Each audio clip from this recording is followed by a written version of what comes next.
of the year. Morgan? Okay. There's a clicker up here. I'm not touching it. I know it has a reputation. Okay, I'm gonna start. I know there's some people still getting some food. There's a lot of really great food here, and so continue getting your food. That's fine.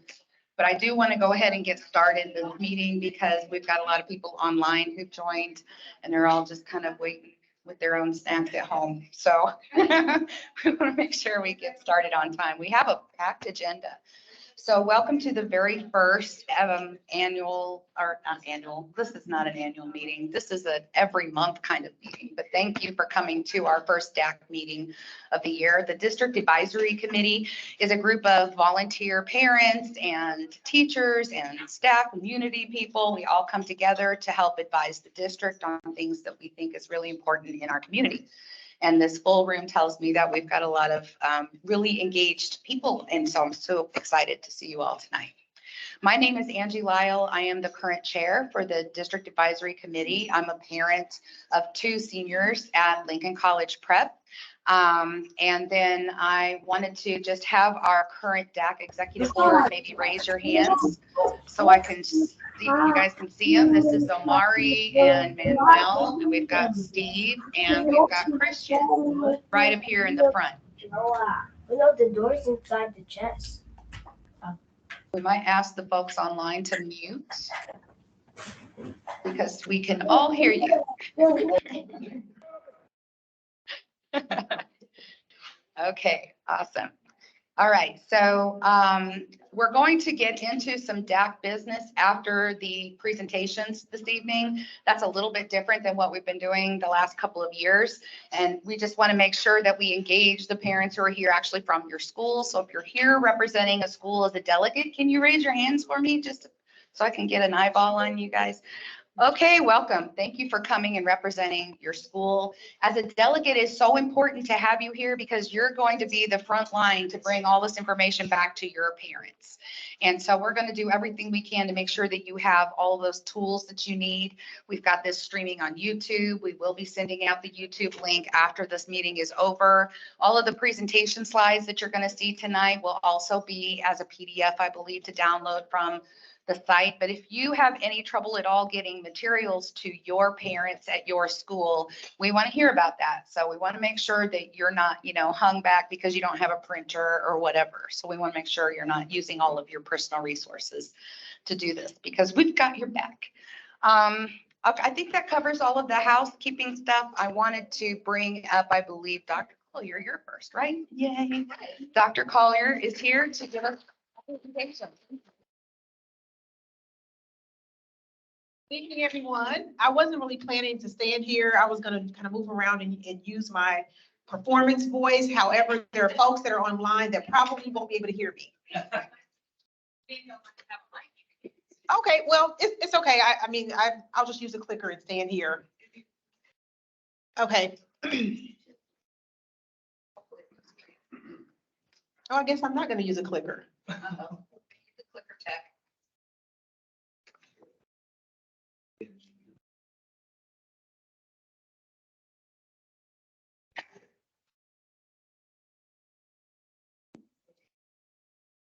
A light is coming on, but it's going off immediately. Like when I press it, it's not staying on.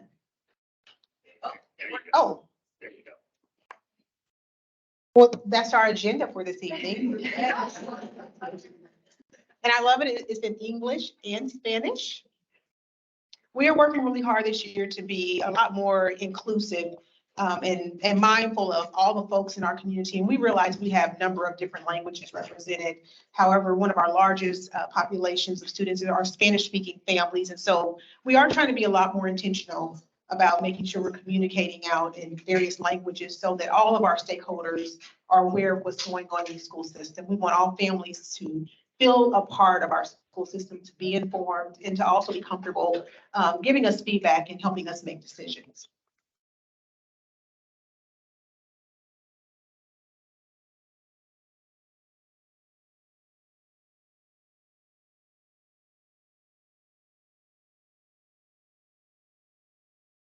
I'm sure what's going on. Oh, there. Oh.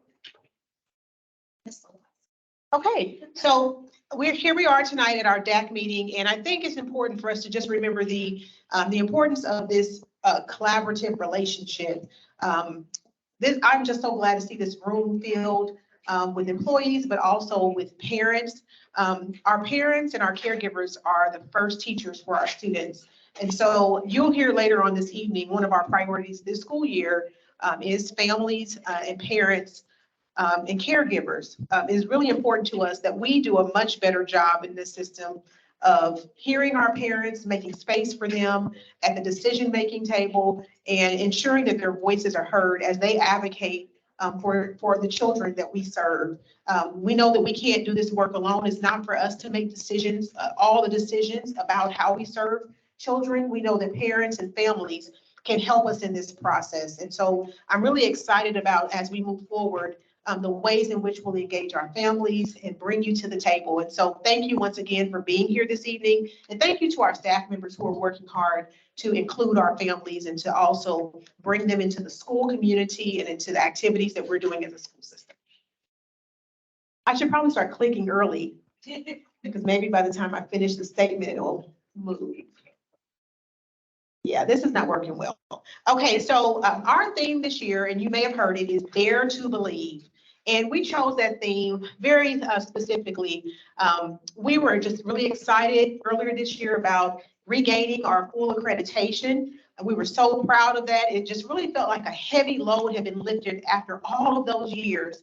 And I tell folks, it seems like we lost our accreditation right before I came into the school system. And then 22 years later, we regained it. And I've been here 22 years, and that is really exciting for us. And as we celebrate, though, we are looking closely at our data. We're looking closely at the way we're currently serving, and we recognize that there's still so much more work to do. So while we celebrate accreditation, we want to use that momentum to keep pushing us, propelling us forward. But we don't want to celebrate to the point that we don't understand that there are areas that we have to focus on and continue to grow in so that we can continue to provide an excellent education and actually an even better educational experience for our children. And so you are going to hear a little bit about that as I share some information with you about Blueprint 2030. But our theme this year is Daring to Believe. And we dare to believe that we can achieve great things, that our students can do great things, that we can reach levels of proficiency that we haven't in the past, that our students will be able to engage in opportunities perhaps they haven't had in the past, and that we're engaging with our families in new ways. We're just daring to believe that we're going to achieve great things. And we know that we can do this working together with you. So there are 5 areas of focus this school year. You might hear it called 5 big rocks, but those areas are literacy, math, culturally responsive teaching and practices, and social emotional wellness and parent-family engagement. And some people, when they hear these 5, they say, well, that's an awful lot. But the truth is, these are all weaved together. They're all interrelated. It's not doing certain things in isolation, but it's making sure that these pieces are all working together. And I'll talk about that in just a moment. This big piece this year that you're going to probably hear the most about, or you have already, is this idea of literacy. It is so important that our students, when they walk through our schools, when they leave our school doors and our buildings, that they leave here readers, writers, effective communicators. And you probably are going to hear me say that over and over. You say, why does she keep saying it? Because it's so important that everybody in our school system understands our obligation to ensure that our children have the literacy skills that they need in order to be successful. And we can do it. We dare to believe that we can, and we will achieve this. And so one of the things we're doing is our reading campaign, which I'll talk about in a little bit. But when I talk about these pieces being weaved together, so with that culturally responsive teaching, that is tied into the literacy, how we approach and deliver instruction to our children. How do we make sure that we are engaging in instructional strategies that are effective for culturally and linguistically diverse learners? So it's weaving together. It's not culturally responsiveness sitting on the side as some extra. It really informs our practice, and it informs how we do what we do in the classroom with children every day. How are we centering our students' culture and their identity in the learning experience in the classroom? Are we honoring that? Are we leveraging that for student learning? Same thing with math. And these are two pieces where we are evaluated at the state level on student performance. And these are two areas when we look, we can see that there's a lot more work that we need to do. And a lot of our math concerns are actually tied to literacy as well. So we're focusing on these two pieces this year, literacy and math. But once again, this is also connected to that cultural responsiveness. And cultural responsiveness is not a new concept. It's been around for many, many years. However, most people stop with the social emotional side of cultural responsiveness. You know, are we making sure that students are heard and seen? And that is important. Are we making sure that they feel valued? That is important. Do they all feel safe in our classrooms? That is important. But then we have to take the next step and say, are they learning? Are we using cultural responsiveness to ensure that we're tapping in to our students' intellect? Are we using that culture and identity to leverage and connect new learnings to meanings and understandings that they're bringing into the classroom from their homes and from their neighborhood and from their culture? And when we do that, we will see our students begin to take off with learning. And unfortunately, it doesn't always happen because oftentimes it stops with the social emotional side of things. But we're also looking at, while we're going to be shoring up social emotional wellness, we have to prioritize student learning. And then so the social emotional wellness piece, we've done a lot over the last few years to really invest in our school system with our schools having trauma-informed clinicians in our buildings. They have been a wonderful resource for us, and we're continuing to pour in resources into that area, partnering with community groups that are helping us in this area around social emotional wellness. And then that last piece there is our parent-family engagement. And so I just want to shout out tonight all of our family and community engagement liaisons. How many of you are here this evening? All right. I just want to let you all know that your presence is felt in your schools. I was in a meeting last night where two parents told me they felt like this year they felt so much more connected with their schools, and they felt like the communication from the school was so much better, and they felt like your presence there was making a difference. And so that was a decision we made as an administration to ensure that every school building had a family and community engagement liaison. We want to make sure that we are being very intentional about connecting our families to our schools. We want you to know that you're important to this process. And so it meant something to us to allocate a resource, an FTE for every building to ensure that we're giving our full attention to our families. And so that is the primary purpose of that role. And I'm just really excited about the great work that our FACE, we say FACE because the title is so long. Our FACE liaisons are engaging in this year. And we're very hopeful that as families, you continue to feel that impact in a positive way in your buildings and your schools. And one of the goals of that, I didn't say it, was a family and parent organization in every school. That's one of our goals. We want to ensure that we have that in every building. I'm not sure how many buildings we have represented this evening, but we're going to continue working until all of our schools have a parent organization. So here is our reading campaign. You've probably seen it. KCPS loves to read. On September 7th, we stopped everything at 10 o'clock a.m. and we stopped and dropped and read. And so folks have been really excited about getting on board, joining in with us. Families and parents and community members have joined, and that's really exciting. The one thing I want to say about this reading campaign is not a silver bullet, okay? It's not the one thing that's going to necessarily impact scores, although it can. The reading campaign is really about raising the awareness around the importance of literacy and reading. That's the purpose. And to build that culture and a love for reading in our students. We want adults modeling reading everywhere they go. We want them to hear about how important it is for them to read. And then to be engaged, then begin to engage in reading in ways that is meaningful to them. So you hear about the mirrors and the windows and the sliding glass doors, right? So when our students are reading, they should see a reflection of themselves in the reading. That's the mirror. They should see themselves. They should have some, in some ways, some things that are relatable to them and connect with them as a person. But then that window is when they look into somebody else's world. Maybe a world that they're not familiar with, and they're learning about what's happening in the lives of other people. They're gaining understandings about other people. And they're not just having to make assumptions, but they're reading and learning about others, making connections. And then finally, that sliding glass doors where we tap into their imagination and their curiosity. They start stepping into that other world. I don't know about you, but I've read books and got so engrossed in the reading that I began to imagine myself in that space. Anybody else done that besides me? Well, that's what we want our children to do. And we want them to imagine so much that they begin to aspire to maybe travel to places they hadn't considered before, or want to learn about things they hadn't thought about or been exposed to before. And they can do all of that through reading.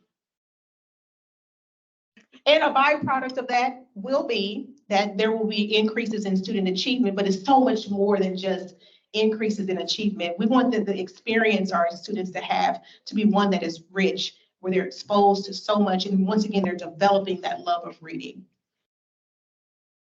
So we have read alouds that are happening from the district staff and from others. We're actually going to add some pieces to this where we're going to invite in readers for some literacy nights, but we have quite a few people from the community who have volunteered to do read alouds with our students. So in the evenings, they can listen to some stories before going to bed or perhaps before dinner, depending on the time that those are shown. But once again, we're just really excited about sharing our love of reading. And so I encourage you as parents to read to your children at home, making sure that you're giving them at least 15 minutes of reading every day.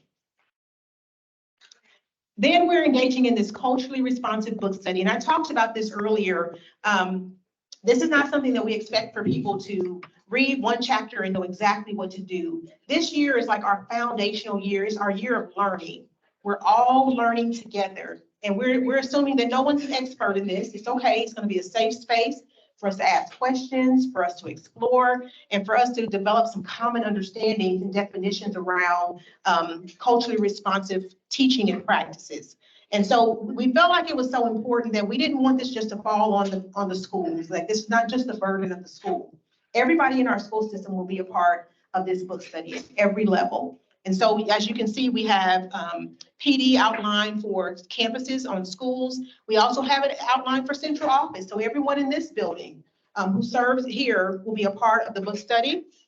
For all of our classified staff. So some of our staff members who have historically have not been brought into these conversations, they're going to be included as well. Our food service workers, our bus drivers, our custodians. We want to make sure that everybody really understands what does it mean to be culturally responsive, and what does that mean for the role in which I'm in here in KCPS. And then we've also extended to our families and our community. As I've gone out speaking to folks, I've had a lot of organizations and leaders say, hey, we want to be a part of that. And so we added on a component for the community to join with the families, and we have those scheduled out several times a year. And I'm not sure, do we have those dates and everything outlined so that can be shared with? Okay, awesome. All right, so you guys have that tonight. I want to make sure that you all have that information because we'd love to see you out to share in that learning process with us. I think our first night is September 29th, next week. So we'd love to have you join us at Manual. Yep, there's our first date there. Oh. Okay, yeah, there's a QR code in case you want to get more information. But we would love to have you all come out to join us, to just be a part of the conversations, to ask questions, to share your thoughts and ideas. So once again, we're learning together. Even though many of us may be educational professionals, we're going to be approaching this as if we're all learning this for the first time. So it's a level playing field for all of us. We're coming in, we're learning together as a team, and we're going to be ready for full implementation as we go through this process. Does anybody have any questions for me on those 5 big rocks? Okay, the next thing I want to just talk about before I close, as many of you are aware, we've been talking about Blueprint 2030 for a very long time. And in case anybody is wondering what is Blueprint 2030, it is really our update to our strategic plan. It's mapping forward where we want to go over these next 7 to 7 years. So by 2030, what do we want our school system to look like? And so this plan is really all about how do we enhance our student experiences and how do we improve our student achievement. That is the priority. Unfortunately, when it was first rolled out, there was a lot of conversation about closures and consolidations. And the truth is that will be a byproduct of the Blueprint 2030 process, but that is not why we're doing it. We're doing it so that we can once again provide more robust learning experiences for our children. When we look at some of our counterparts in other school systems across this city and even across the state and the nation, in many ways, it's not comparable. We're not offering the same things. And we feel like our children here deserve it. They deserve to have the same offerings and quality of experiences as children everywhere. And so we've looked at all of that. We've assessed where we are. We can clearly see our shortcomings. And so this plan helps us to close that gap. But to do that, that means we have to address some of the inefficiencies in our school system. And we've done this study around our inefficiencies for over a year or 2 years. It's been a long time coming. We didn't just decide this last month. We've been looking a long time at our school system, and we realized that we just have too many buildings open and our resources are spread very thin. And so we want to streamline our resources into our schools, providing the best experiences for our children. And so that is the purpose of Blueprint 2030. So what I want to share with you is that we are at a place now, after all of these conversations, all of the engagement that we've done, we're at a place now where we're going to be preparing to bring to our board on October 12th recommendations. So you will hear about the academic vision, but you will also hear our recommendations for closure and consolidation. And I want to encourage you to join us, to be there to hear. But if you can't, it's okay. We have a lot of engagement opportunities lined up just following that October 12th date. There will be many days that we will be engaging with the community, and we want to hear from you all. We want to hear your thoughts. We want to hear your questions, your concerns, your fears. We realize that that is a challenging process, and we understand that anytime you talk about consolidation or closure, it's somewhat painful. But once again, I think we have to stay focused on the why, and our students are at the center of this, and improving those experiences and achievement is our priority. But we want you to come out, to be a part, to share with us. And then as we move forward, we will be coming back in December is when the board will make a final decision or vote around those recommendations. And so we're going to use that engagement period to really hear from our community and families and parents. And then we will come back in December at that board meeting. And if there are any changes, we will share them at that time. And then we will ask our board for a vote. So I want to encourage you to be a part of that process with us. So I think that's everything for me. And I think I'm turning it over. Am I turning it back to you, Angie? Okay, we have a phenomenal athletics department. And so I think this may be the first time families and parents are meeting our new director, Lee Myers. He's here this evening as well. Mary Doyle. Tom Lewandowski. And Nyla Bowen.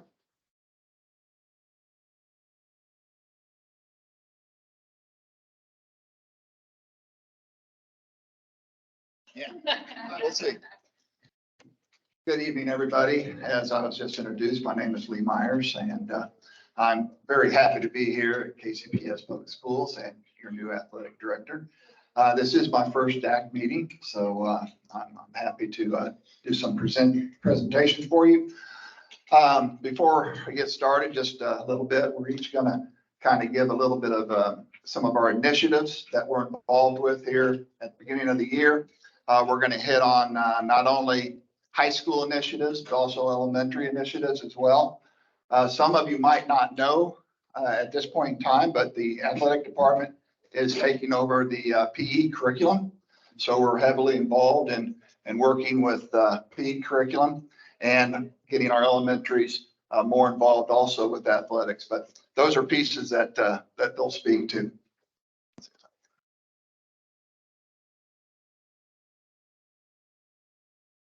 Is there a trick? Hold it a little while. I kind of held it a little bit. Oh, here we go. That's just a good picture.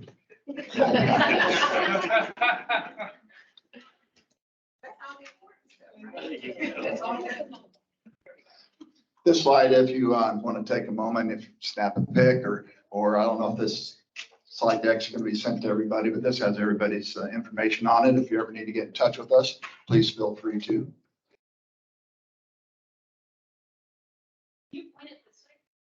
Yes, I can.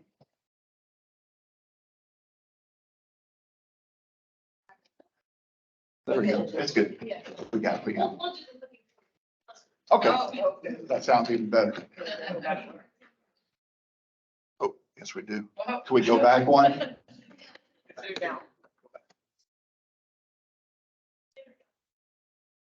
This is my slide.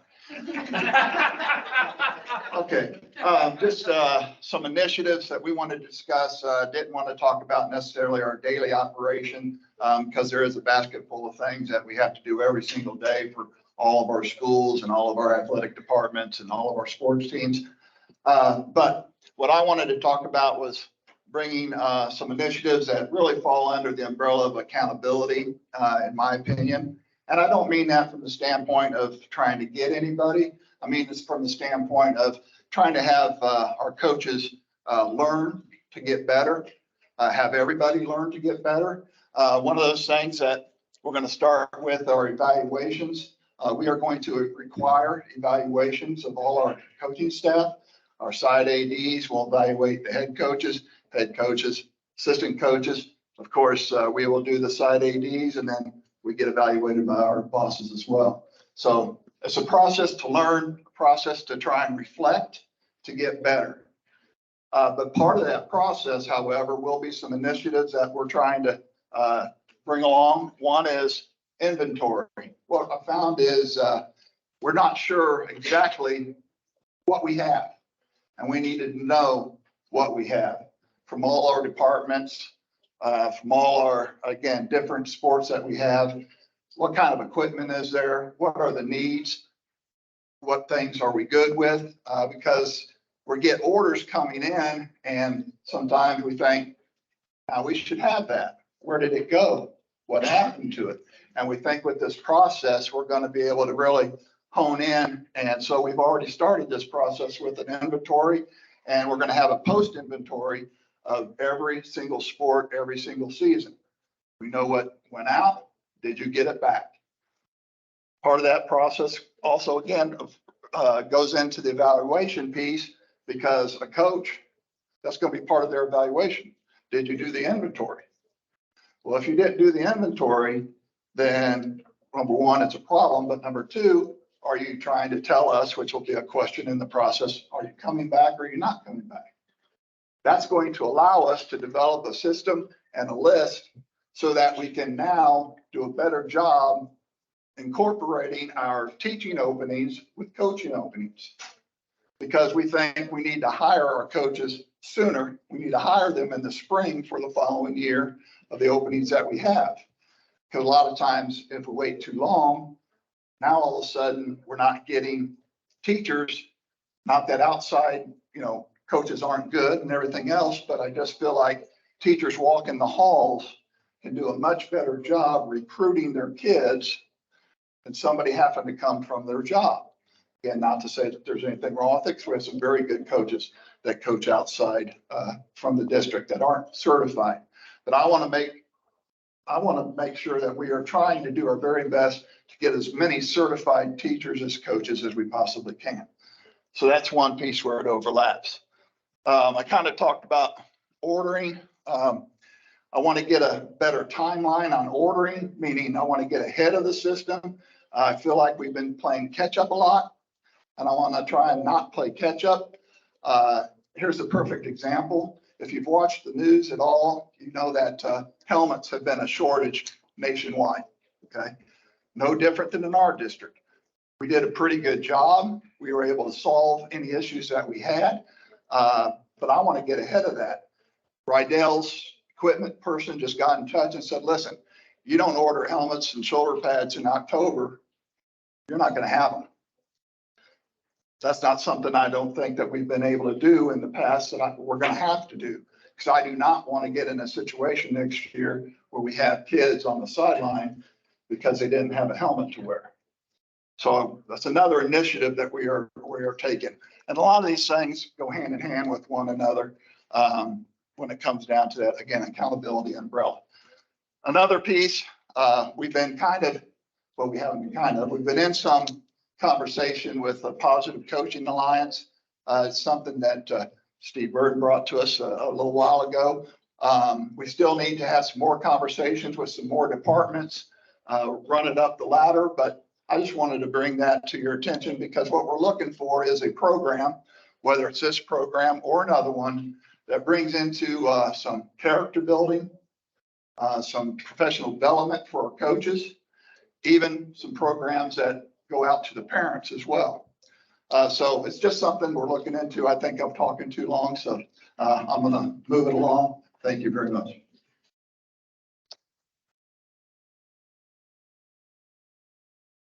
He's a little taller than I am. As mentioned, my name is Maris Doyle. I'm assistant AD for the district. I work mainly with the high schools throughout the district. But we all work together collaboratively. Mainly I'm going to talk about tonight is about our handbook, our athletic handbook. There's a KCPS handbook, of course, but we also have our own athletic handbook. We just revised it, revamped it with new leadership coming in on the team. A lot of the handbook, it has gone to legal, it's gone through HR, so it should be in a print version soon, as well as on the district website. And Tom will talk more about team websites. But mainly the information in our handbook is for administration, it's for coaches, it's for families, and for student athletes. Just information based, how to remain eligible, how to maintain eligibility for NCAA or NAIA purposes, forms for physicals that are convenient for you as well. Those will be on the website as well through MISHA. MISHA is our governing state body for athletics. So a lot of information, a lot of forms for maybe overnight trips. So parents are informed and give consent to go on trips and be part of the team as we try to give experiences and opportunities for our student athletes to travel and see something else other than Kansas City metro area. The other thing I'd like to speak upon is Huddle. I'm sure most of the people are in this room are familiar with Huddle. Huddle is a recruiting tool and a resource for communities and families to watch kids play. Say a guardian or a grandmother, granddad can't get out of the house. Huddle's been in the works for a couple of years. We've had an online version that provides evaluations, stats. Kids have been able to make their own highlight tapes that can be sent directly to college coaches through an email. That we have had that. We are now, as we were getting working on cameras in the gyms, COVID hit and it was back ordered. So we just got them back, and we actually just met again with several departments collectively to get the cameras installed in gymnasiums. So they will be installed by this winter sports season. Within those cameras, a coach can record a practice. A coach can put their schedule into Huddle. It will start, say they play November 15th. Is that allowable date? I don't know. You know, they can set it, I want to record from 5 to 8. And that camera will automatically turn on. 3 cameras, it's a lot of logistics, but it's 3 cameras in one. Looks like an old projector. And it follows the ball, and you can watch online, you can watch live, or you can watch recent game film as well. So that's a resource we're going to provide for families and community. Tom? Hello, I'm Tom Lewandowski. I'm a PE teacher, so I don't have any notes. I just wing it. Sorry. That's what we do every day. So I'm going to talk about our school, which is I do the scheduling for all 6 high schools for every sport.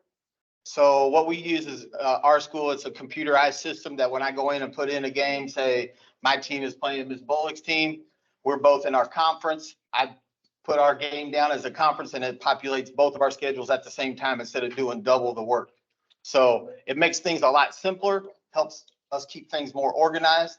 So one of the things we've been working on is, they were called Team Turbo sites, but our school has combined with a company that we had used prior called DNN. And what's going to happen here very shortly, I've been working with Megan Batchelor. I tried to look up what her title is. It says digital something. She's like the person to go to when you want something on the website. So I can tell you that. So I've been working with her and the VNN sites. So here, hopefully in the next, I'll say month, we have 5 of the high schools already ready to go. We're kind of waiting on Paseo to get set up because they're the last one and they haven't been on there for a while. So what's going to happen here shortly, working with Megan, is each school is going to have their own tab on their website for athletics. And you're going to be able to click on that. And when you go to that, the stuff that I put into our school for schedules, it automatically populates that system. And you're going to be able to see every schedule for every sport when you all look at it. Now I'm going to steal this from Dr. Collier. She was talking about communication, community engagement. And I feel like this is going to be a way that we're going to be able to allow the community to see what our sports teams are doing.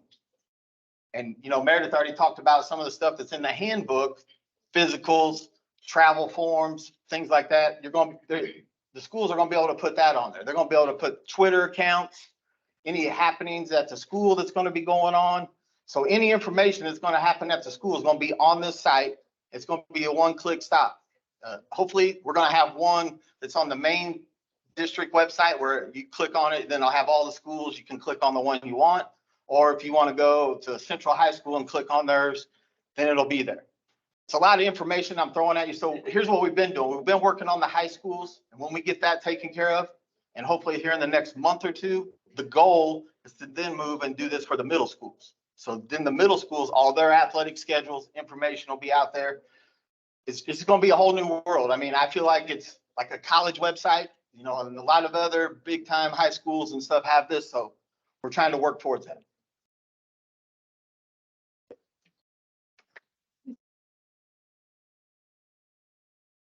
All right, so I'm here, Naila Bullock. I am, same thing with Meredith, Assistant Director, but I also work with the middle schools. So my deliverables for you today is elementary sports and then PE. As he was speaking, Lee Myers is talking about how we just acquired PE for this year for athletics. So what we are working on as far as PE, I'll go elementary sports. We are actually working in partnership with Boys and Girls Club across the area. We have decided to actually implement like a soft start for this year, going into January 2023. And what that's going to look like is right now we have communicated with our elementary principals to see if any type of interest is coming up of them wanting to actually have their school be one of the opportunities to be able to start the soft process. We're looking at them to be able to have at least 2 to 3 teams.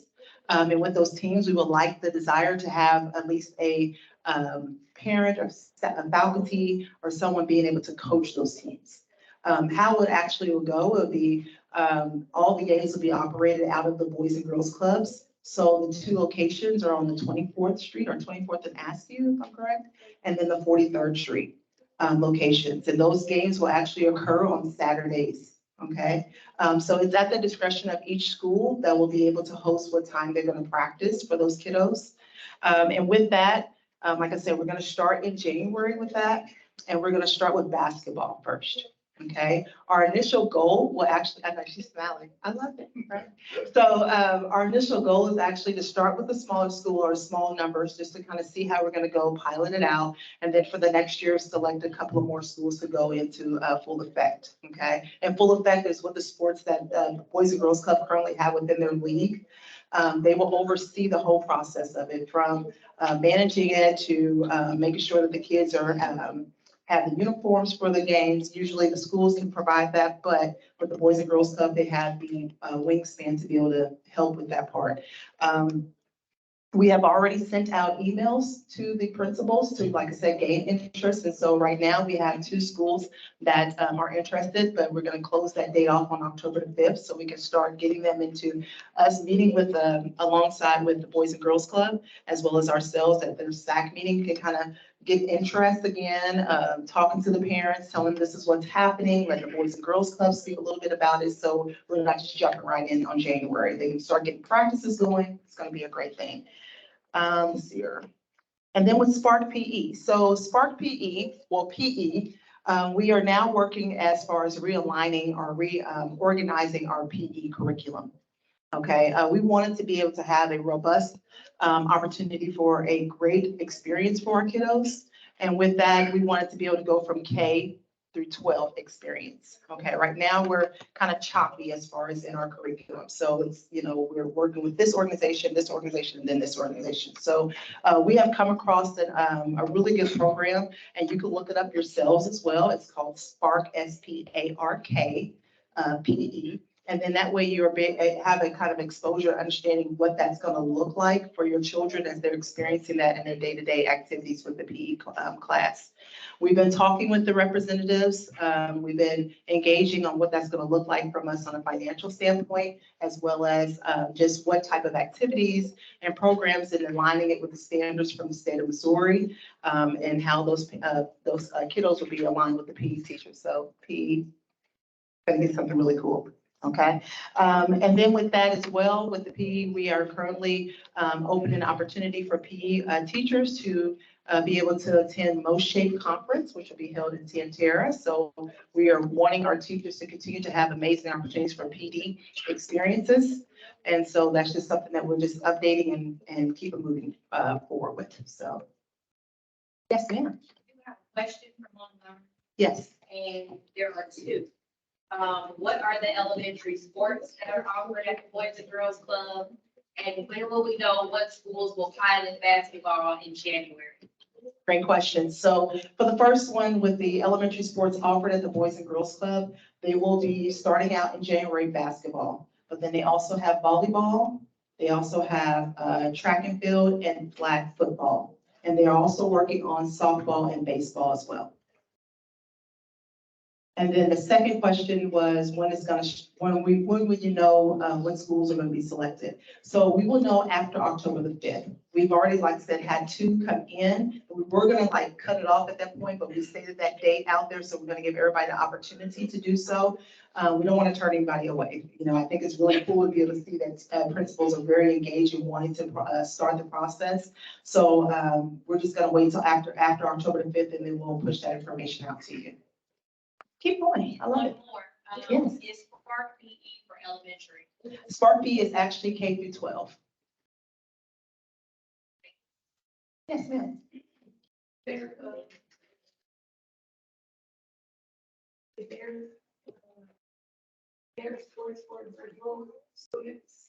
Oh, that's a good. And I'm going to just repeat the question so that the people online can hear too. And if anybody else has a question, I will run you the mic.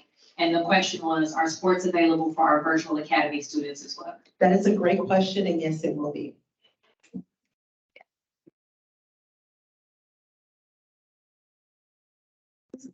Thank you, guys. I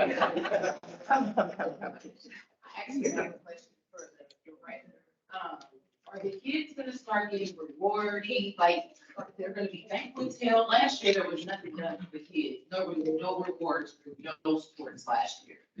Are they gonna get rewards this year? Is it kind of bad when they have a losing team and then they still don't get any recognition? Long story short, that's the first I've ever heard of that. But I'm a little surprised, to be honest with you, because yeah, every sport should have some sort of banquet and team awards, regardless of whether receiving a league award or something like that. So I will definitely have that conversation with our ADs and coaches, because I am a big believer that, yeah, there needs to be an end of the year celebration of some sort.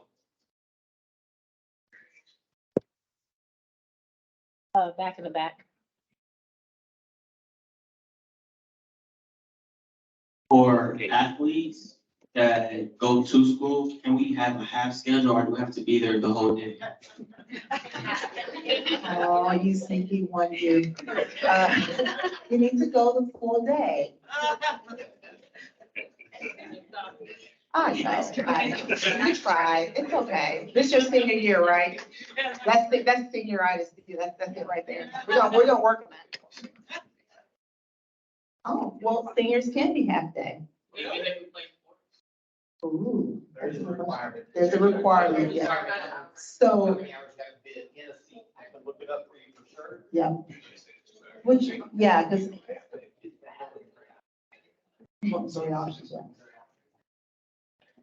What's your name, gentlemen? Dijon Bailey, would you mind giving us your contact information through your school? We can. Oh, hi, mommy. Yes, thank you. Thank you for asking that. Yes.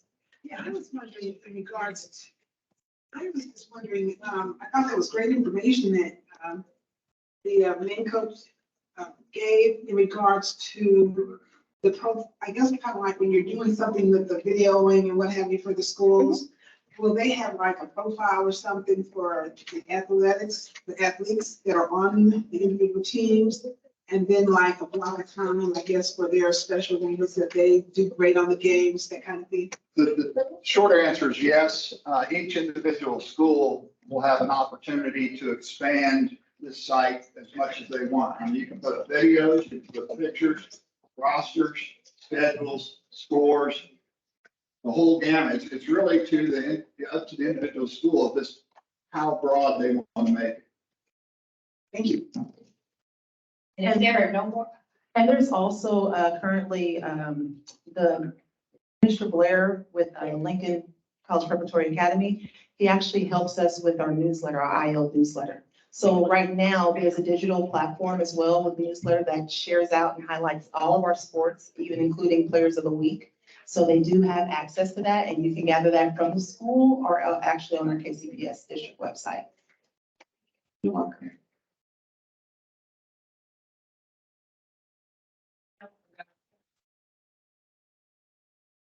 The online. Okay.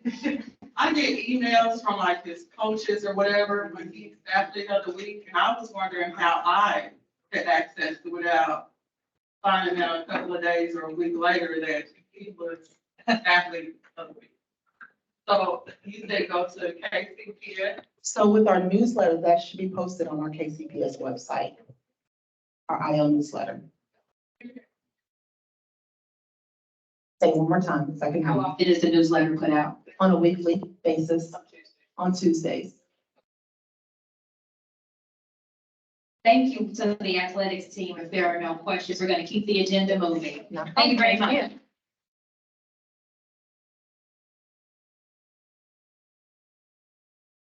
Thank you so much. I'm really excited to hear about all these new programs that are coming up for especially elementary school, and to see Paseo coming back with some athletics is really awesome. We can't wait to see you on the field. Okay, so next up we have a presentation from the Office of Admissions. Tiffany Hughes, oh, there we go, and Shyla Lewis. My glasses aren't on my face, so I'm having trouble reading. I won't even tell you what kind of sports I had to do as a kid, but it was like square dancing and stuff. Thank you. We won't take too much of your time. We're just excited to be here. We were just added earlier today, so we appreciate Ms. Adams adding us in last minute. We're just going to take a quick 5 minutes. My name is Tiffany Hughes. I'm the new Director of Admissions here at KCPS. I've been here a little over a month, so I'm just excited to be here. I'm excited to see all of your faces. This, of course, is my first DAC meeting as well. So we are here to I'm going to introduce Shyla Lewis as well. Introduce yourself. Sure. I am Shyla Lewis. I am the District Admissions Supervisor. This is my first DAC meeting as well. I'm new to the role. I've been here for 10 years, but I am new to this role. So we're just here to communicate with you all, kind of to segue with something Dr. Collier mentioned with one of our focuses being parent and family engagement. As part of that, we have some upcoming things that we're going back to post-pandemic. So we are out here just beginning the process today of engaging our stakeholders around signature school admissions and our return to our pre-pandemic requirements.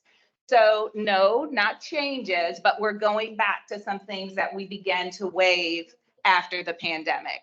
So in order to do that, we want to make sure that we're communicating what those things are to our community stakeholders, letting you guys know today is our very first introduction to meeting with folks outside of the building. And so we're excited about that. And we have a plan for the next 45 days to begin to engage, answer questions, talk with folks, and just get your input about what we're going to be going back to. So just to give you briefly, I'm just going to explain briefly as it relates to Lincoln College Prep Academy as well as Lincoln Middle School, the things that we will be going back to in regards to requirements. The applicants must score at or above the 60th percentile on a nationally normed standardized reading and math test, or proficient or above on the Missouri State Assessment in Reading and Math. They must have a record of good behavior. The students must have 90% or better attendance record. The cumulative GPA of a student that's applying should be 2.5 or higher. And current high school students must be on track to earn 4 full credits of a foreign language. As I mentioned, these are things that were in place prior to COVID pandemic. And so we are now in a position to go back to those requirements and just want to make sure that we're communicating those things out to the community and just getting your input about that.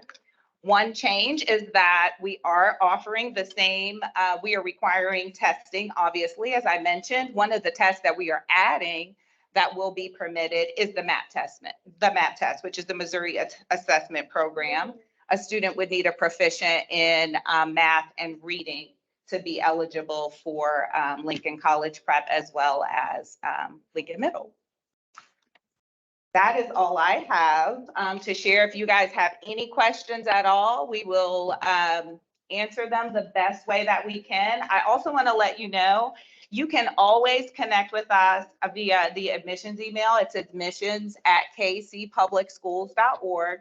If you have any specific questions about anything that we shared tonight, feel free to just put in the subject line, signature school testing. And we will definitely get back to you. We have several admission specialists as well as myself manning that email. So we'd be glad to field your questions that way. Do you have anything to add, Ms. Lewis? Okay. There's a question online. Sure. Is there a document that has a list of the requirements that can be provided or shared? Absolutely. So like I mentioned, today is our first day just communicating to you all. We didn't want to miss this opportunity. We are working with the communications department to get documentation out to all of our families. You can check the enrollkc.org on the website, and we will definitely update whatever information we have available. We have that, but we want to make sure we went through the proper channels to get that out to you all in the right way. Additionally, like we do for every DAC meeting, we will provide slides and all other printed or all other materials that were provided today online on the DAC website. And I also, if you left your email, I'll also make sure I send you all the materials as well. Question. I just have a question about the other signature schools. Yes, ma'am. Requirements to qualify to go to those schools, or you guys want to list those as well? Sure, we will list those as well. There have been no changes with those. So we just wanted to talk about adding the MAP testing. They will still be the same as they were prior to COVID, but I'd be happy to give you those requirements if you'd like me to. Those are actually listed, I believe, already on the website. So I can make sure that Ms. Adams has the link to do that. Was there a school in particular that you were? Well, I'm at AC Prep. Sure. And I know we had some requirements that was lifted because of COVID as well. I was just wondering if we were going to go back to the same requirements. Sure. Yes, ma'am. So yes. So did you want to speak to that, Ms. Lewis? Yeah, we will, we're still working with leadership. We are still working with leadership in regards to the other signature schools. But we will definitely check on that, and then we will update the website. Our communications will update the website, and we will update the flyers as well. So like Mrs. Hughes said, this is our first engagement. So, you know, things are still in the works, but we definitely will. Thank you for bringing that to our attention. We will definitely check on AC Prep as well. You're welcome. Thank you Sure. to our Office of Admission. Thank you. Thank you.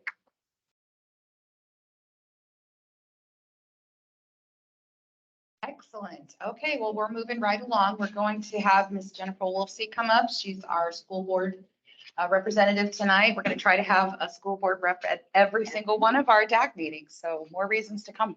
Thank you. And I know we're kind of a little long, so I'm going to try to make up some time. My name is Jennifer Wolfsey. I am, as Angie mentioned, a member of the Kansas City Public Schools. I've been on the board since 2016.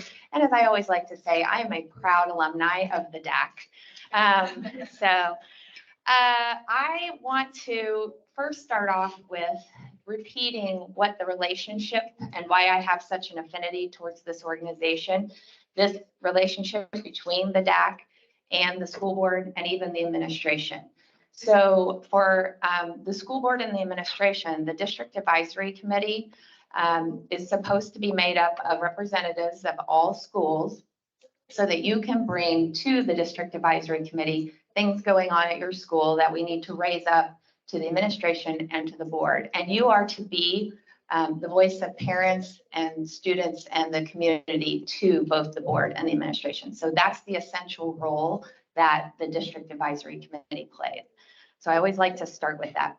I'm just going to go over 3 big priorities right now. I'm going to re-hit on Blueprint 2030 because it is very, very important.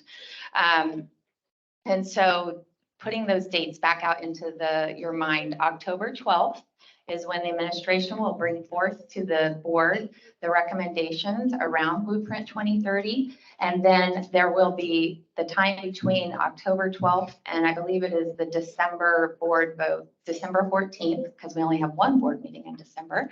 That's when we will take the final vote. So between those 2 dates, I would encourage you yourselves and then going back to your schools and your school communities to please, please, please have people get involved and attend any of the engagement around those recommendations. So that's number 1. Another big part of what the board is responsible for is the selection of a superintendent. And yes, we have a wonderful interim superintendent, Dr. Jennifer Closet. It was fairly easy for the board to name her interim, and so we were very happy to do that. We have since kicked off the superintendent search process. We mentioned this at the board meeting. This was it a week ago, last Wednesday. Time to fly in order to stay very consistent with how we communicate about this, I'm actually going to read the quick press release so that you can get a sense of the superintendent search process. So the board is committed to conducting a robust and transparent search for its next superintendent of schools. The board will hire a national executive recruiting firm with deep experience in attracting and recruiting public education superintendents. The board appointed an internal superintendent search committee made up of 3 board members to manage the process and make recommendations to the full board throughout the search. The process will include opportunities to garner insights from a broad range of stakeholders, most notably students, families, and district staff, including teachers, and will be conducted through a variety of mediums. A decision is anticipated in early 2023. Our board chair, Nate Hogan, said, as a board, we remain determined to conduct a thoughtful, thorough, and engaging search to produce the best candidates possible. The board pledges to seek a diverse candidate pool that will produce highly qualified candidates to leverage the momentum of our district. As always, our students, families, and staff and our community deserve a superintendent who can build on a strong foundation of accreditation and accelerate learning in alignment with Blueprint 2030, the district's long-term strategic plan. And just like they were saying in admissions, a web page is actually being developed right now to serve as the source of all public information. And so the way that the board is going to communicate about this is in 2 ways. We will use that website to gather and house all the information that we update you on, but we will be making our updates through our regular board meetings. The committee chair for the Superintendent Search Committee is Ms. Tanisha Ford, and she will be giving the updates during our board meetings. So pay attention to those and check the website as well. And then last, I wanted to make everybody aware of, we have board elections, school board elections coming up in April of 2023 for 3 seats at large, Subdistrict 2 and Subdistrict 4. And you know, I don't know if anyone's interested, but you can check the website for a map, which would give you the boundaries to see if you are in those particular sub-districts. So this is my pitch because I did start on the DAC and I'm now sitting at the dais as a board member. It's, you know, we need committed, interested, curious people who are here for students and here for public education. And so you don't necessarily have to be interested in running for school board in April of 2023 to attend. We're going to have 2 school board schools. We're going to have them in October, October 15th, which is a Saturday from 9 to 12, most likely down here. And then the following Wednesday, October 19th, and we haven't quite set those times yet, but it's probably just going to be 2 hours. We'll record those hopefully so that those, if you're not able to attend, you could maybe watch them at your own leisure. But I would really encourage you, if you have any interest in public education, attend, watch, tell your friends, tell people who you think actually might make really good school board members for them to attend. So really it's about finding out what is it like to be a school board member. And so I would just encourage you and ask me afterwards if that's something of interest. I'm always willing to tell everybody. So that's it. Thank you so much for your time and mostly thank you for being here for our kids.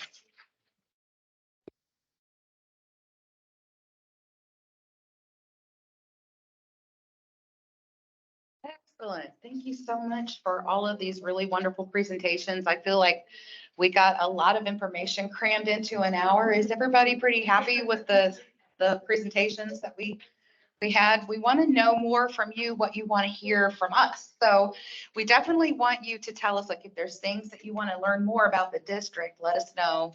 If it's clubs, activities, you know, you name it, just get in touch with us. Let us know what that is.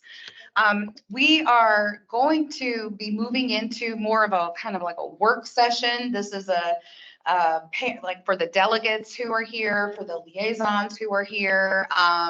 If you want to take like 5 minutes to, like, if anybody needs to exit the room, I'm going to let you guys do that just so we can, yes, Courtney?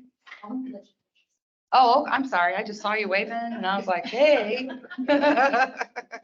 I'm just going to let you guys take a few minutes. If you want to leave, you're welcome to do that now and move your way out. And then we will continue to do some more DAC work. We're going to talk about our committees. We're going to hear from you if you have brought us any issues yet already or questions for your school that you'd like to address. We want to hear about those. And yeah, that's pretty much it. So have a good night for those of you who are leaving. And We have one question. Yes. Yes.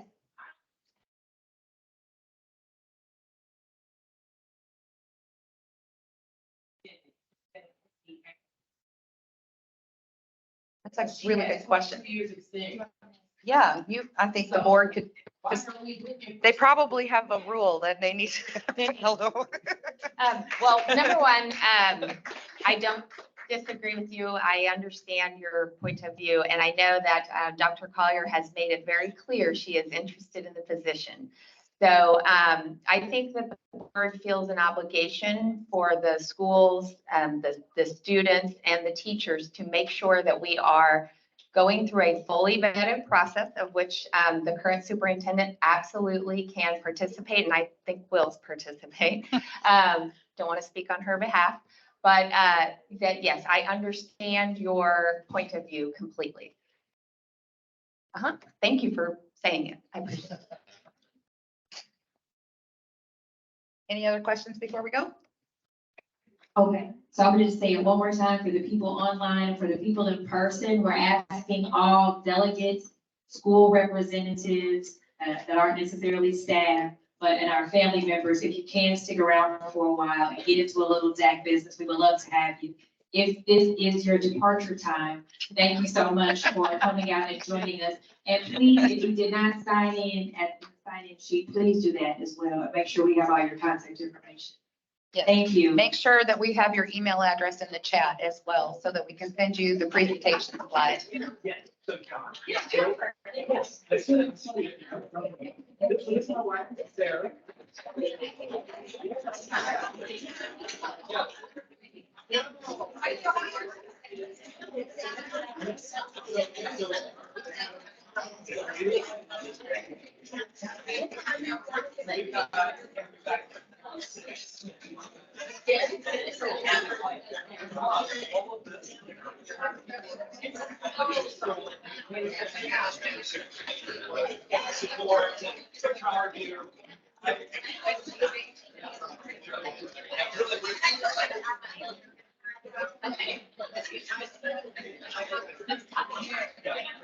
realize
Okay, we're gonna start our DAC business in just 2 more minutes.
His athletic things come online.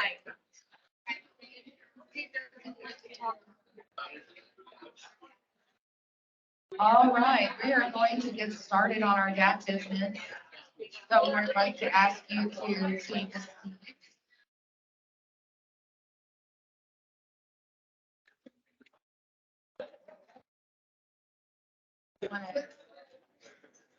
Maybe ask you guys to move up a little bit if you need.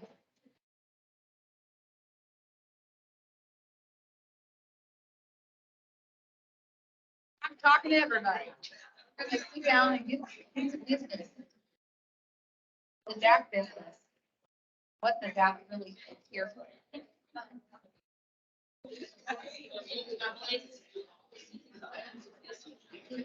Oh, I could use a voice. Good afternoon, ladies and gentlemen. At this time, we're going to start beginning our meeting with our delegates. Once again, at this time, if I can have everyone seated so we can begin. Thank you. I love the energy in this room because all of these parents and staff and people are talking together and we're really connecting over what we love, which is our kids. That's great. Okay, so this is just the part where we want to talk a little bit more about what the DAC does. The DAC, as you know, is comprised mostly of parents, community, staff, but mostly they're here to represent a school in the district. So we're trying to and have been working with the district since I've been a chair and probably since before, because Steve's been here longer than me, to get an organization set up at every single school. Sounds like it would be easy, but it's definitely not been easy. So with the assigning of the liaisons to the school, we basically are ensuring that we can at least have a line of communication. And what we want to is to really get that line of communication open between all of you who are representing your school, so you can bring to us anything that you think that we can help address. Now, it could be something really simple, like we need a crosswalk out front of our school, or we need to have some of the policies looked at our school. So those are the kinds of things that we want to hear about. Concerns over transportation, concerns over teachers, or any of those things. I want you to feel free to kind of communicate with us on those issues. Now, we might say, have you tried the Let's Talk app first? So I just want to throw that out there because it is a good starting point for anyone who's having any kind of issue they want to have worked out with their school, to go to the KCPS website and use the little Let's Talk app. If you use that and you're not having any kind of movement with that, we definitely want to hear about that, because we definitely push a lot of parents in that direction as a first step. So I guess I just want to start off by let's start with our delegates. How many of the parent delegates are here? Let's raise your hands. Okay, great. I would love it if we could start on this side and just kind of have you stand up and tell us what school you're from.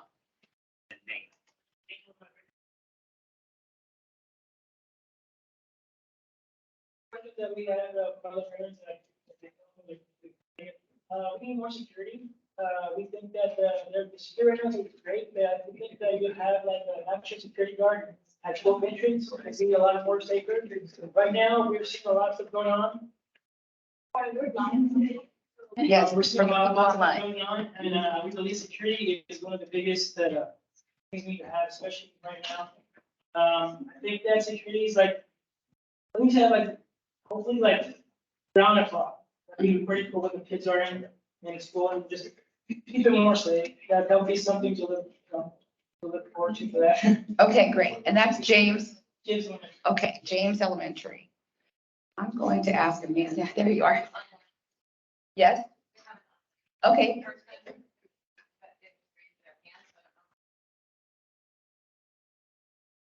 Do they just, if they unmute their microphone, do we get to hear them in the room?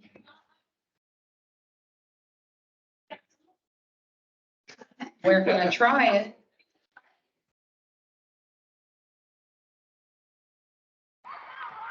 Let's ask the person.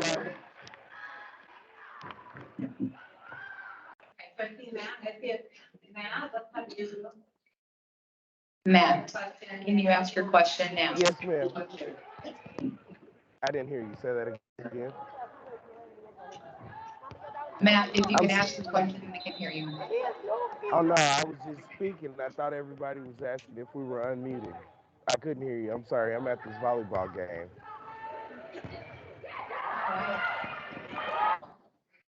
Okay, awesome. I'm glad to hear you talking from the game. Go Tigers. Good story. Do you want to chat? Maybe he can ask the question in chat and you can repeat it to us.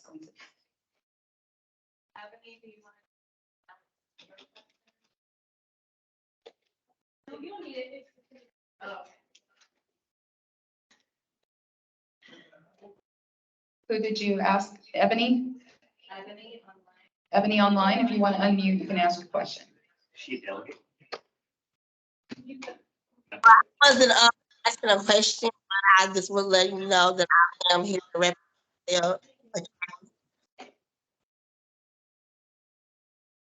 I did not hear that.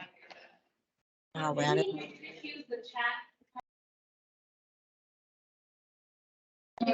Audio system isn't working as well as we'd like. So if you have a question and you're online, please chat the question and we'll have Amanda, who's manning that for us, read it out.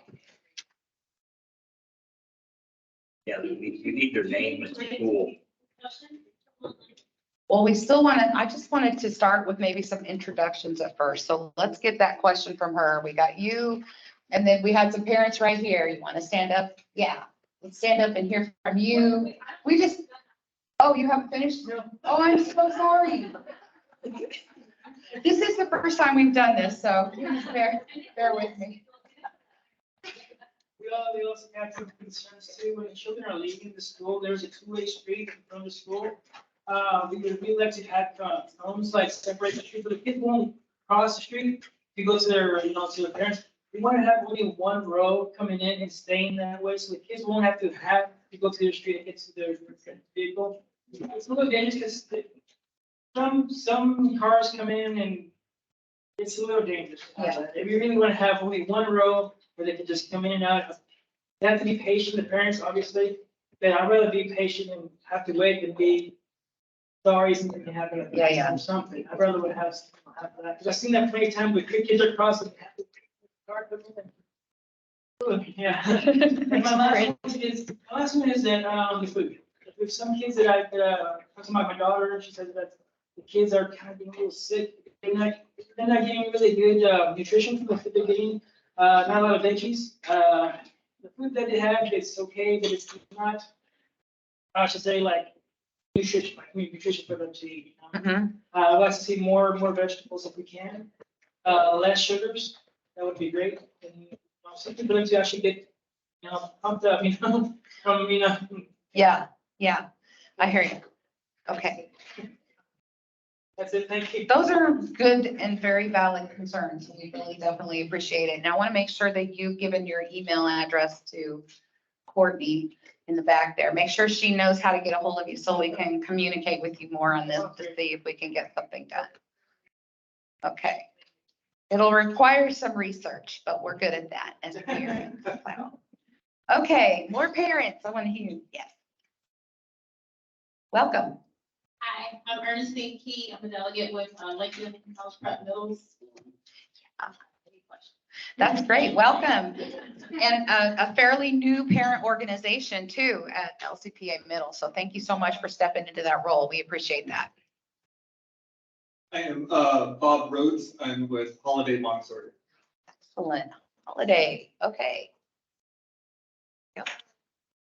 Hello, everyone. My name is Elsa Macedo, and I'm here with Laura Santos, and we are with Harvard Dual Language. Yes, thank you for coming. No question. Okay. Great.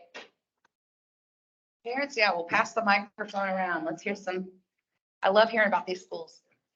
My name is Ana Hernandez Davis, and I represent the Foreign Language Academy. I do have two things to talk about. Great. We are worried about the upper playground at FLA. What seems to be years ago, it was updated. I don't remember exactly how long it was, but the material they use for the ground is from the tires. So with the heat, my kid is always saying, and I have heard from many other parents and other kids, that it's really bad, the smell. I have a girl and she's always worried about the clothes and the shoes, as it always gets black and dirty.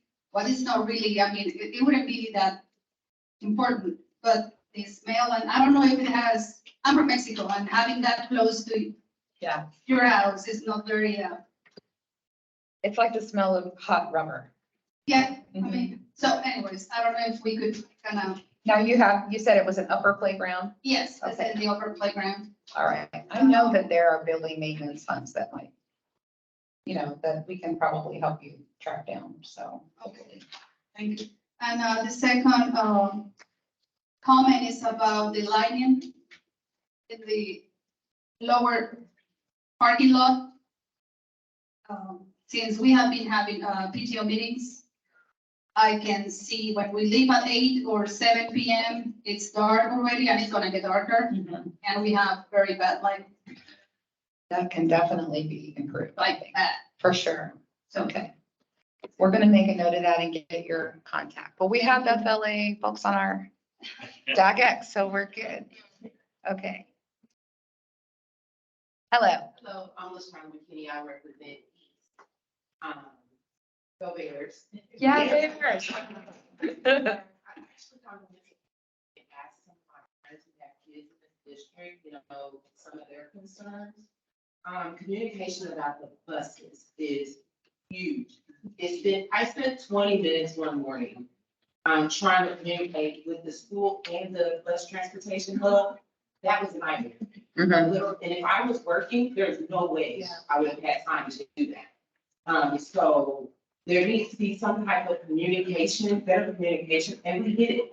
All the jobs are short right now. But we need time, we need a heads up. And then when the kid is late, it has to be communicated to the attendance office.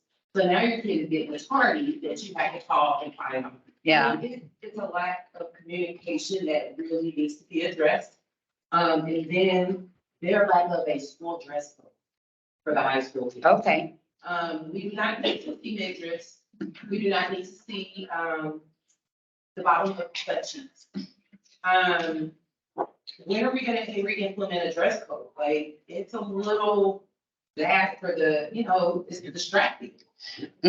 So there has been some work done on the dress code, and I believe that somebody in here else had an issue. Let's let Lisa, because the dress code is going to come up a couple of times, but I don't know how many schools. Lisa, head students at Central High School and Foreign Language Academy. I also had a question about the dress code, but I think it was on the other side. I have a very empowered young lady who enjoys wearing fashionable clothes, including tops. And so I would just like clarification, I guess. I feel like when they changed the dress code, I think maybe last summer, there was press about how they were removing the ban on hats and hoodies. They were no longer using gendered language. There was no spaghetti straps mentioned anymore. And yet here we are again, and we have teachers saying they can't wear the crop tops, and they can't wear the hats, and they can't wear the hoodies. So I'm just looking for clarification, like, which is it? You know, the district made a big deal about this part, but we have schools that are doing other things. And so my daughter is, you know, upset that she can't wear what she wants, but I understand, if I'm not understanding, that is fine. I just want clarification. Yeah. Yes. Yeah. And then for any question, right now, we're just really noting your questions and concerns. And then for, what we will do is make sure that we get answers to those and send them back out to you guys. So the right people might not be in the room to provide the answer right now, but we will make sure we get some answers and clarification. Even if the answer is, we're working on it, we'll give you that update as well. Well, the answer for, I think from you guys, today, if you read the, handbook, there's a page where it says the dress code for the students in elementary and high school. We have a couple of questions online. Okay, before we move on though, I wanted to just two things, because I was at a board meeting to give a DAC report. It's one of the things I get to do. And there was a parent that also had issues with the transportation. And I don't know how long ago or if it's still going on, but it was brought to our attention that there were really only 2 people that were working in the office when school started. And that was not enough people. And I think that they've resolved it since then. They've got more people in there now. Jennifer can. I am not gonna speak on behalf. To be very clear. Give her the mic. This is Jennifer. Yeah, so Angie's right. We started off with 2, and I believe they were either having 5 additional for a total of 7, perhaps.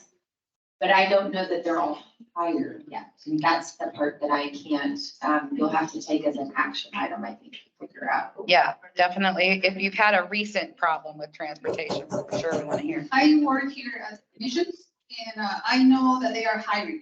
I know that they were hiring part-time employees to support transportation. I also know that there was an issue yesterday with, I would say probably over 30 bus drivers. So, I mean, I understand that we struggle with that. Like today, I also had to wait for my kid, but it's when they start classes at 7:15 and they have to take the bus at 6:09 in my case. I have to be there too because I'm just here. Maybe that also will affect a little bit our personal opinion about how they can dress too. I'm scared sometimes because my kid we were outside today, and this just happened today. A man passed by with a big pipe. I don't think he was in his right mind. But I just came back outside. I went inside my house. When I was coming back, my kid was right back in front of my door. I said, what happened? Because she was usually in the driveway. And she said, Mom, a guy's coming. So, I mean, it was 6:08 probably. And so the guy passed by and said something. I mean, I couldn't understand. And then he just kept walking by, but it was like a 10-foot pipe. I don't know. I mean, but anyways, so the bus was late, about 6:30. So we had to be there. I had to be here at work at 8, but anyways. So yeah, I mean, I know the transportation is struggling with that, and I hope they can soon hire the bus drivers they need. That I know that's a lack of, that's what we have, lack of drivers, and also the customer service person. We should have also the safe stop tracking, right? So there's a. It's not working. Oh, it's not working. Okay. It doesn't work at all. Oh, Jennifer can give us an update on the safe stop. Another option hi, my name is Christian Barnett. I'm on the DAC committee. I'm also a secretary. I was a secretary for Central Middle School for 3 years, and now I'm at Thaxton Elementary. I chose to come on the DAC committee, just because I saw a lot of things and I felt like that my voice could be heard.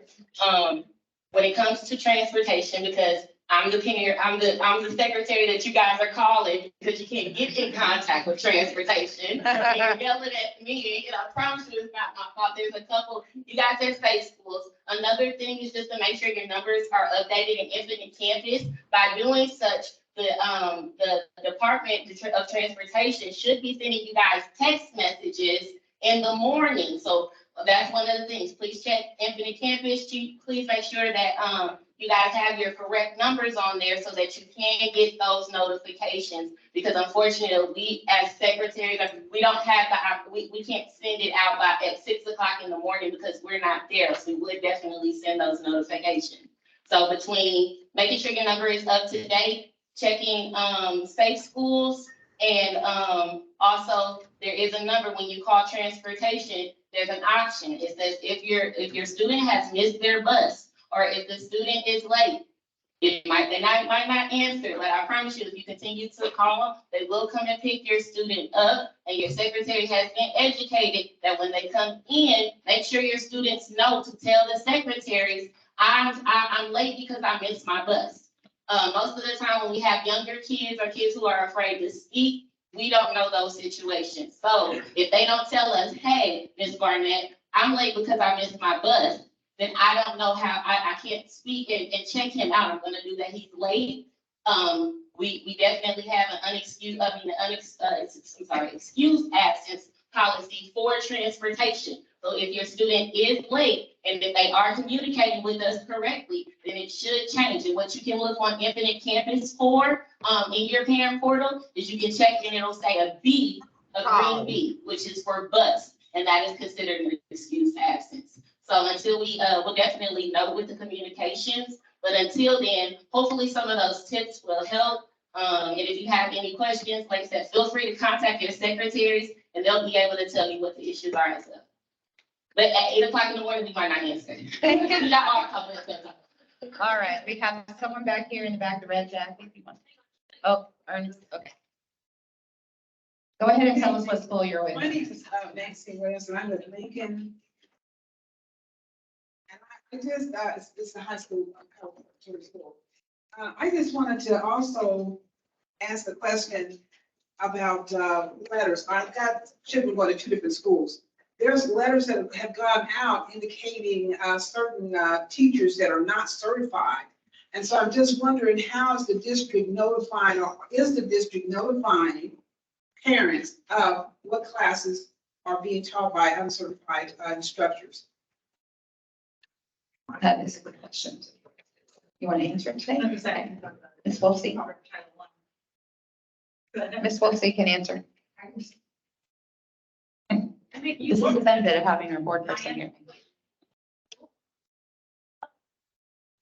My understanding is that they have to by statute, I don't know if it's federal law or state law, okay, notify you if your child is in a classroom that has a non-certified teacher after a certain period of days. I don't know if any some odd comes to mind. I've gotten those letters myself. Yes, they do. By law, we have it. Yep. Then we have a couple online questions. A question from Ebony. How can we get more funding at Paseo to purchase the bus for activities? We've had difficulties with transportation to get to certain activities. We want to be able to provide our children with the most experience opportunities possible. What kind of organization do they have there at Paseo? Okay, great. Yeah. So we got a Paseo. So of course, Paseo just has sports day. Yeah, we can start a sports there. Yeah, so we're having trouble with getting buses to the school at nighttime to take us to our games. So we've had to forfeit a couple games because we couldn't get to the schools in order to play. So we just want to know what we can do. I actually had a kiddo in tennis at Lincoln that had the same issue. Yeah, we had to forfeit a game because we didn't have a bus. So I would also like to know, like,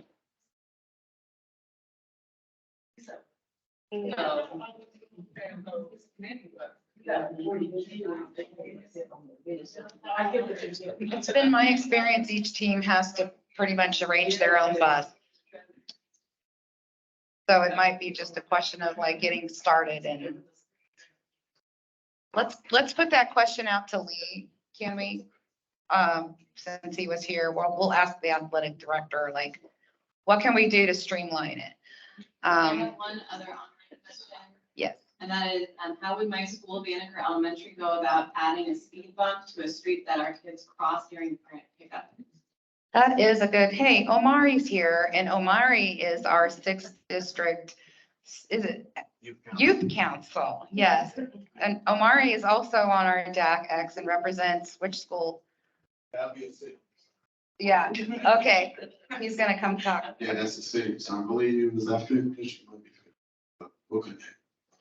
Yeah, we can definitely make something happen there. Speed bumps are probably the easier thing to get done. Yeah, my neighborhood has tried to get speed bumps for a while, and they've had to go through the city and request like traffic studies and things like that. So it can be a difficult process, but I hope that we have. Hopefully not with a school. Hopefully with a school, it's a little different. I think we need one in front of Lincoln as well, a crosswalk or something. Not a speed bump, but, okay. Have we had any parents that haven't said yes? Let's hear. Can you hear me? Yes, I can hear you now. Okay, I'm representing Northeast High School, where my son is the student council president.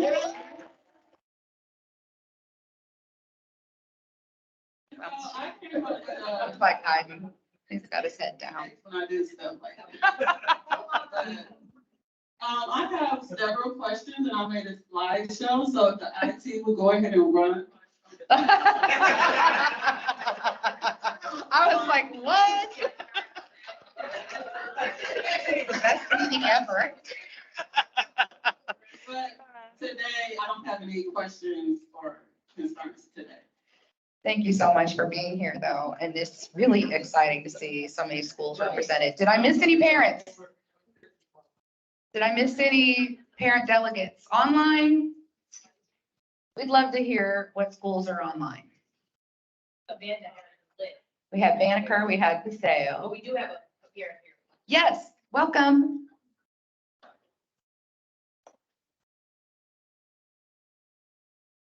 Caroline's from Melcher. She has virtual students and high school. Welcome, welcome Melcher. Excellent. Yeah, get to know the parents in the room. Now, we also have some liaisons. Are there liaisons actually here still? Excellent. So I just really want to thank you for filling. We have not had these before. And so this is going to make a world of difference in the goal that we have, which is to bring more equity to all the schools. We want all the schools to have sports. Yes. Okay. I catch everybody, so I'm sorry, I'm doing like 4 things. She's amazing. Hoping to catch everybody. We've got Ebony Bell from Paseo, she's a delegate. Kathleen Maycan, is that correct? Sounds like that. Pronunciation Lincoln High School. Taylor Pondale Cook. Don Philip Simmons, Northeast Middle School. Kiana Powell, Paseo. Luke Bauer, Longfellow and Lincoln Middle. Dion Lewis is online, one of our decans. Hey, Dion. Casey, I think Darnell Tibbs from Longfellow, Matt Lee, a delegate from Paseo, Lisa Minen Dorkinson, I'm sorry, that's probably not right, Border Star, Simone Chambers, Southeast, Robert Lee, Success Academy at Anderson and Success Academy at Knox, Roy Manning, Banneker Elementary, and Lanique Burns at Banneker. That is a really great turnout. That was a really great turnout. Yes. One more. Oh. Student behaviors active games and the consequences for their actions at the football games or any games at this point. Yeah. It is embarrassing and it is ridiculous. And I think if they don't start showing them consequences to their actions, it's gonna be a trickle down effect and get worse the older they get. We was playing Summit Christian Academy and a brawl broke out. I got maced trying to pull kids away. And we need to make sure that these kids know that this is not the time nor the place. My son is not gonna get a scholarship, but I do like going to his games. And if he's fearing that there's something wrong with me in the stand, he's not concentrating on what he needs to do. I hear you. And I know that Positive Coaching Alliance we talked about earlier is one of the pieces that we're trying to bring into athletics, because that's going to educate not just the kid on how to behave at the games, but the parents on how to behave at the game.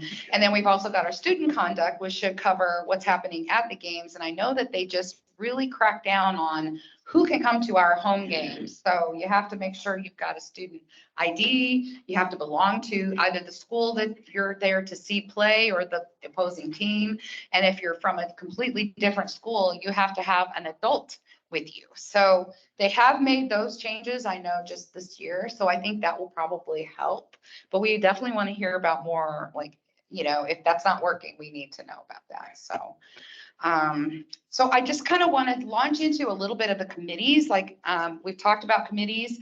We have some committees that we basically work in to kind of get all the work done that we want to get done. And then we try to mirror some of the ad hoc committees that the board has. So for example, there's a government relations committee.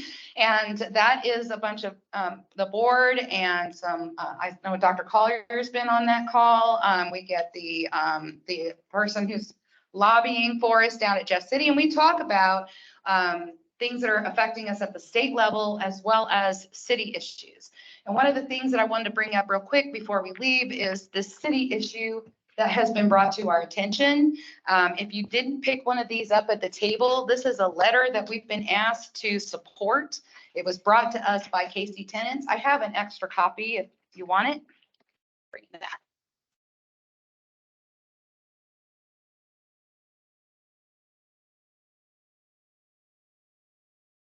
One of the things that we've talked about in this group is how incentives affect our school funding. And incentives are basically just, you know, the things that the city can offer developers to build in areas where they wouldn't normally consider building. They're supposed to be used for blighted areas, areas that wouldn't normally be considered, but you know, they've been handed out to people who are building on the plaza, downtown. And what we have here is an ordinance that's going to relax some of the conditions from which they can hand out incentives. So it would basically severely limit our public voice in being able to say whether or not we want our tax dollars to be used in this way for certain projects. So right now we actually do have the ability to contact city council. City council is held accountable by our, you know, constituency. So they have a reason to listen to us. But the ordinance that is being proposed right now, the one that this is about, is going to basically remove the city council from the picture. And it will give a blanket incentive so that the city manager can just basically look at this and say, yeah, you can have the incentive, or no, you can't have the incentive. Also, one of the other things that it would reverse is the need for a third-party financial analysis. And I have a big issue with that, because right now that third-party financial analysis has actually saved our school district some funds. But under this new ordinance, if it's removed, then we are looking at losing a lot more of our dollars. And you guys know we need to retain as much of our funding as we can to continue to provide athletics at Paseo, or, you know, all the things that we want to provide our schools. So it's directly impacting our ability to get in property taxes, not to mention the fact that we all have to pay our property taxes. So, you know, we want to be able to say whether or not other people should get a pass on that, especially when it comes to building apartments or residential. So with that being said, I wanted to ask I'm not sure how to proceed because we have a quorum. So those DAC delegates that have been voted in by their school, our official representatives of the school, are allowed to vote whether or not we should, as a DAC body, sign on to this letter that is being given to city council. Is that right, Kathleen? Yeah, the mayor and city council. Yeah. And so I know the school district has also been asked to sign on. I don't know if you've officially decided to do it or not, but I know that as parents, we are completely capable of signing on to this letter if we want to. So do I have a motion from do I get a motion from anybody or do I need it from my DAC? I'd make the motion for the DAC to vote in favor of supporting this letter to the city. Second. Okay, do we have any questions or discussion before we vote? Yes, Could you just explain to everybody how much we lose every year in incentives? like 23 million? No, it's 40 million. It's 40 million. It's doubled. It gets incrementally higher every year. And not only that, but our services cost more every year. So we're getting less every year and our services are going up every year. So we need to stand strong as parents. Okay, so I have a motion and a second. I'm going to say everybody in favor of signing on to this letter with KC Tenants. If you're a DAC delegate, if you're online, give us a thumbs up online. And if you're in the room, raise your hand for an aye. Yes? Any nays?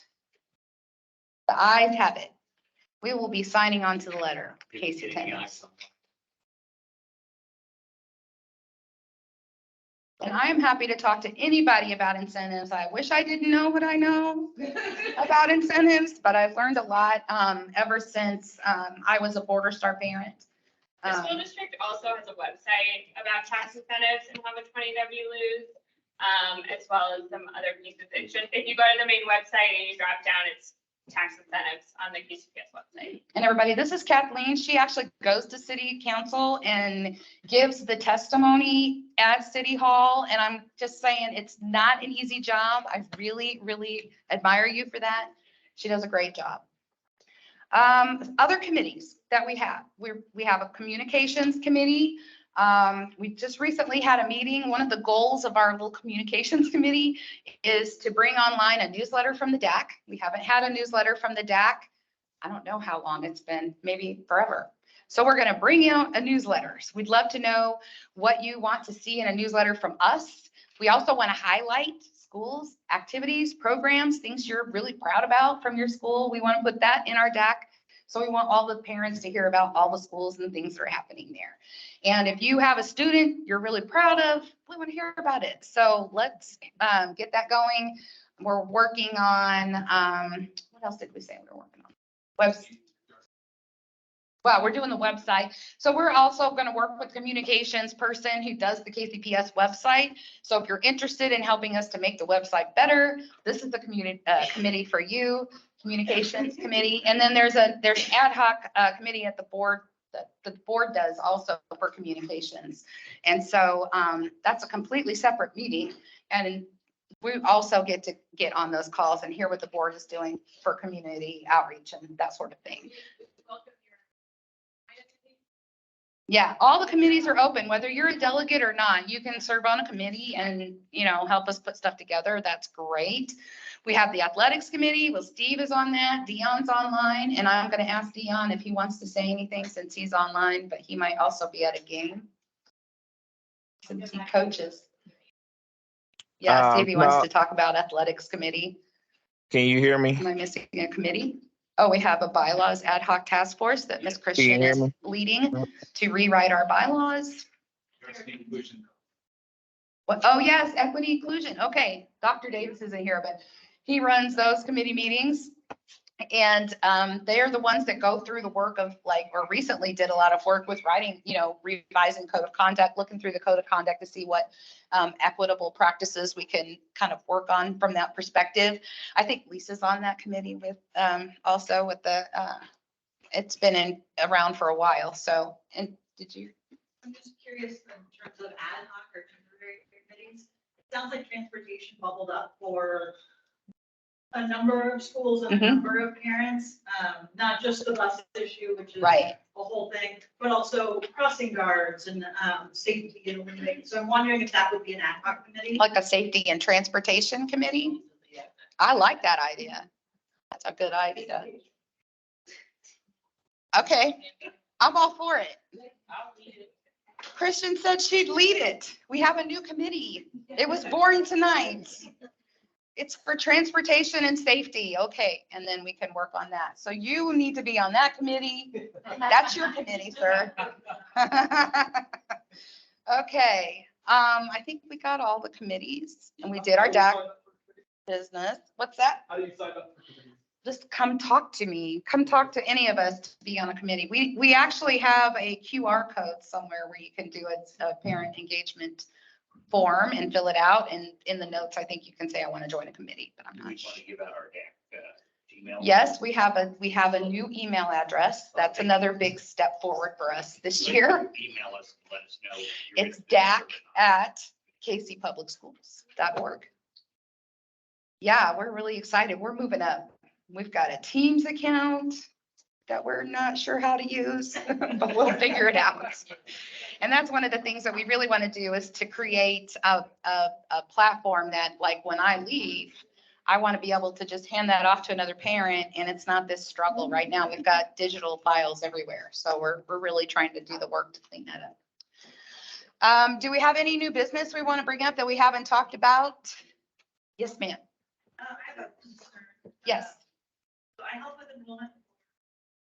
Language learning. English and a lot of different children in the country. So there are folks that are arriving not just at the beginning of the year, but throughout the year. Right. And signing up for Link and getting into the Link, if you don't make it in July, is really, really hard. And so parents aren't able to sign up for before and after care for Link. At least at some schools, even before school started, there was a wait list. And so it's a free service that we provide. And I think it's a benefit in comparison to some other charter schools as well, because it's a free before and after care program. And yet we're turning lots and lots of parents away that would like to sign up. Is it at one school or is it multiple schools? Multiple schools. Okay, because I know that there's certain aspects that the school manages for Link, but I don't know about enrollment. So that would be another thing that we need to work on. We have a list. We have a nice list and we're going to have our next DAC meeting on it's the second Thursday of the month. I have a lot of these kind of meetings.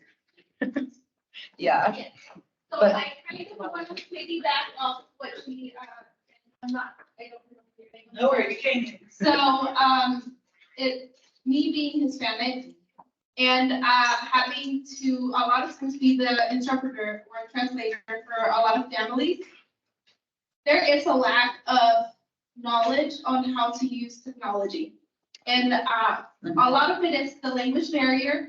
But if we could somehow provide some sort of class or guidance for those parents to Yeah. sign up for Link, to access Infinite Campus and stuff like that, I think it would be great. Now, we're doing a parent university. Do we have that in Spanish? Parent University has it in English and Spanish. So parent university might be a good starting point for that And particular they also piece. have videos as well so those who don't want to read, there's links on, our Kansas City Public School YouTube page. And it gives you step-by-step directions. Feel free to watch them with your kids as well, because it explains to them how to be responsible with their laptops while they're in use as well. Have you been able to see any of those? No, I have not, but Okay. I would love to get access for other parents. All right, we're gonna get your contact and send you the stuff you need, because I know we do have that. For Infinite Campus, there is a recorded parent university. So if you go to and I can send it in what I sent to you after today too, but if you go to the website, kcpublicschools.org // whichever slash it is, parent you'll see all the archived videos and resources. So there is a handout that walks you through both in English and Spanish, setting up Infinite Campus and checking Infinite Campus. And then there's also recorded videos. But I would love to have your suggestions about what other types of workshops or training sessions for all of our parents or for particular groups of our parents would be helpful. A lot of times it's as simple as accessing your email. Okay. Okay. They call me and, some people are like, can you ask me my email? I'm like, I don't have access, so sorry. Do you know your password? Yeah. Yeah.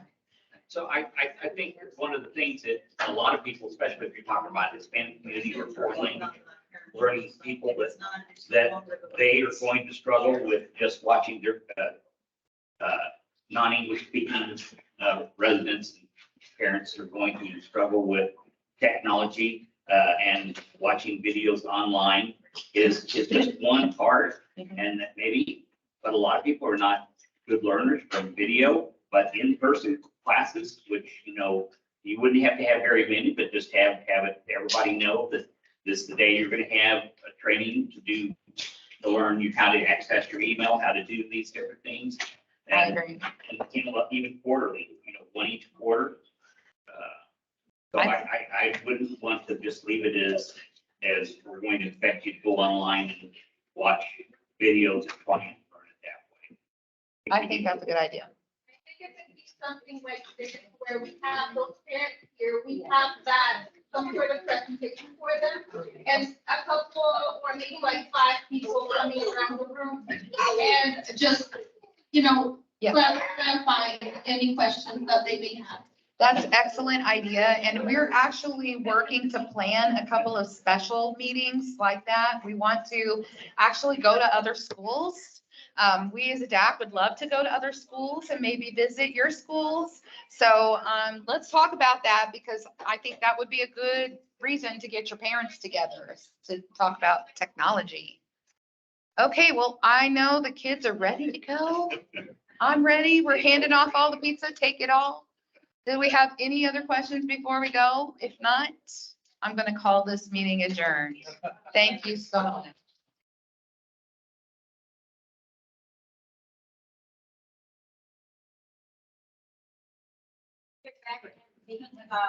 I have an announcement. That would be great. And I'll make sure. I've been waiting all night. Guys, if you are parked in our parking lot, please know it is locked. So there is gonna be a fence on the side. You're gonna have to just walk through, and then when your car pulls up, it'll open. But it just seems really locked, so don't get scared. I stood out there for 30 minutes one day.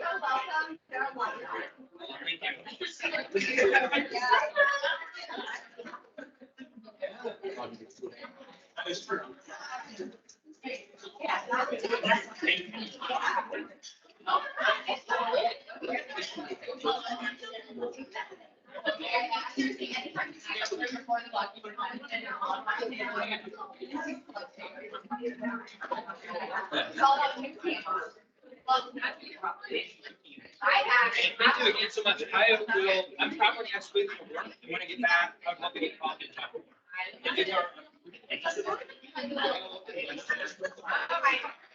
Yeah.